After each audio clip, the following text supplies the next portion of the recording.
The tragic incident of the capsizing of the boat off Calangute beach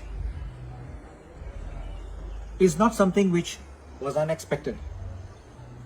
We already had the recent tragedy at the gateway of India where a boat with so many passengers going to Elephanta Caves capsized.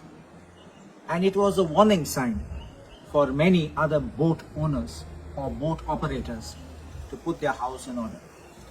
Greed takes place over the lives of people. When a boat has a capacity, one cannot and should not exceed the capacity of passengers in that boat. Secondly, what is the safety gear which is available and which is provided and also fit to be used, which the operator has to provide.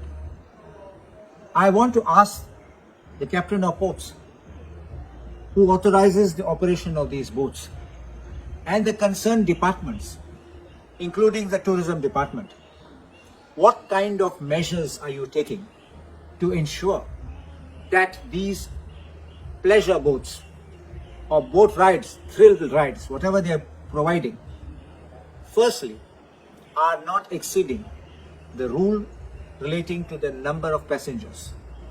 Secondly, what kind of precaution are you taking to ensure that every passenger in the boat has got safety equipment on, whether that person can swim or cannot swim? Asking for penalty, asking for compensation, these are all secondary matters. We cannot let tragedies unfold day by day. And time has come to pull up the authorities for their laxity and not pass off the blame on the operator.